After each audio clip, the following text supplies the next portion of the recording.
Akkam jirtu hordoftoota YouTube keenya nagaa keessanii har'ammoo afaan Oromoo keessaatii sagalee akkamittiin ijaaruun akka danda'amu wajjiniin baranna.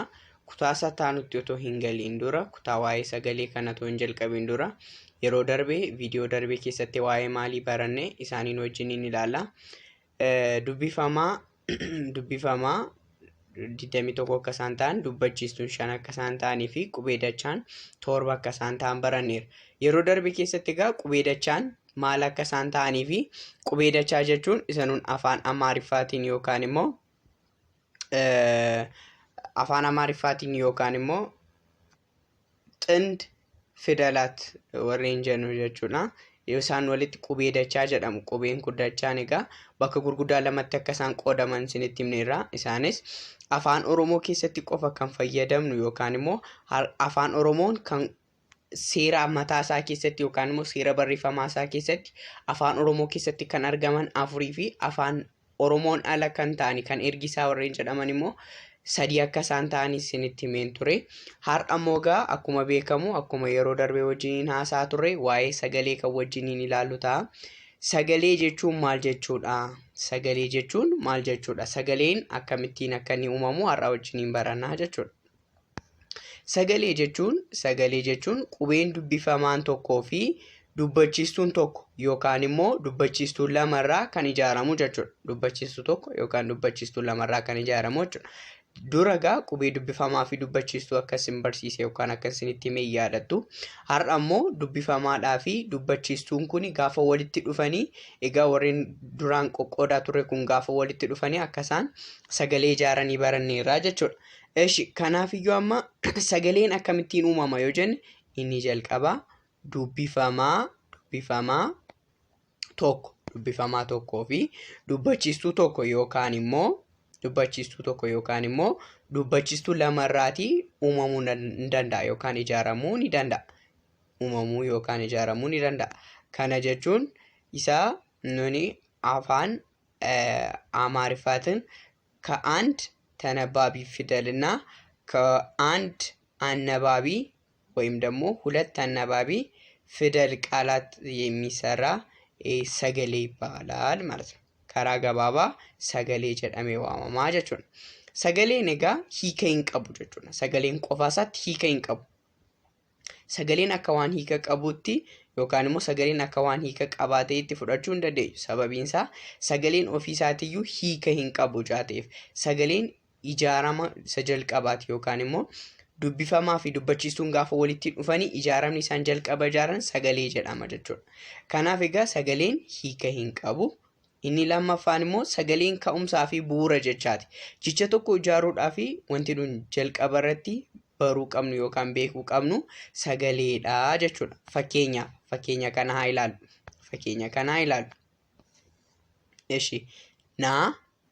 Naan dubbifamaadha. Aan dubbachiistuun walitti naa. Ma bii raa bii maa naa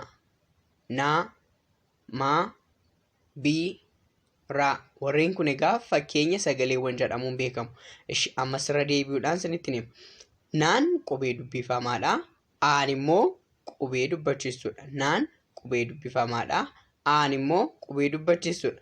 Maan qubee dubbifamaadha. Aan ammas qubee dubbachiistuudha. Baan qubee dubbifamaadha. Iin qubee dubbachiistuudha. Raan qubee dubbifamaadha. Aan qubee dubbachiistuudha. Egaa warreen kun qubee walitti dhufuudhaan qubee dubbifamaadhaa fi dubbachiistuu walitti dhufuudhaan sagalee kan isaan uumanii jechuudha. Amma ammaatti kan ilaalle egaa sagaleen akkamittiin akka isaan uumaman jechuudha.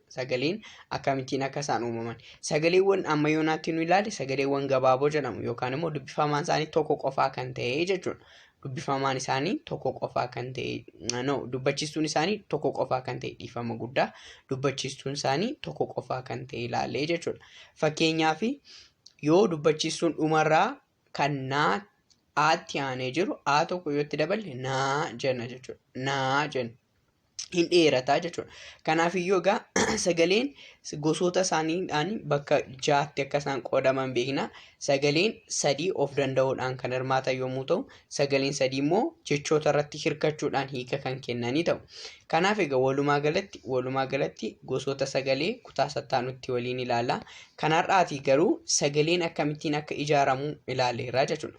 Sagaleen tokko kan inni ijaaramu dubbifamaan dirqama tokko ta'uu qaba. Dubbifamaan tokko ol ta'uun isarra hin jiraatu jechuudha sagalee jalqaba ijaaruudhaaf. Dubbifamaa tokkoo fi dubbachiistuu tokko yookaan immoo dubbachiistuu lamarraatii ijaaramutu isarra jiraata. Yookaan dubbachiistuun sun tokko ta'uu qaba yookaan immoo lama ta'uu qaba. Dubbachiistuun ni danda'a. Garuu dubbifamaan yeroo hundumaa tokko ta'uu qaba ijaarsa sagalee keessatti jechuudha. Ijaarsa jechaa keessatti amma barbaadee ta'uu danda'a. Garuu ijaarsa sagalee keessatti garuu qubeen dubbifamaa yoomiyyuu tokko ta'uu qaba.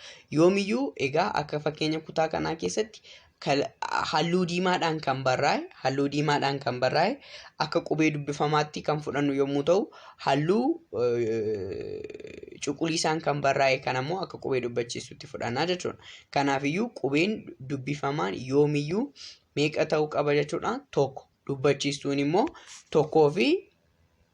tokko yookaan lama ta'uu qaba jechuudha. Lamallee darbuun isarra hin jiraatu jechuudha. Kuni adeemsatti sagaleen ijaaramu jechuudha. Kanaafiyyuu sagalee gaafa ijaarru haala kanaan ijaaruu ni dandeenya jechuudha. Irra isiniin deebi'aa. Sagaleen hiika hin qabu. Kuni amaloota sagalee keessaati. Sagaleen hiika hin qabu. Inni lammaffaan immoo sagaleen ka'umsaa fi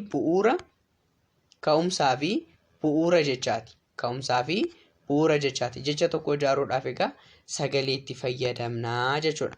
Egaa hordoftoota chaanaalii keenya kutaa itti aanutti immoo waa'ee gosoota sagalee hanga wajjiniin barannutti yeroo gaarii isiniif haa ta'u.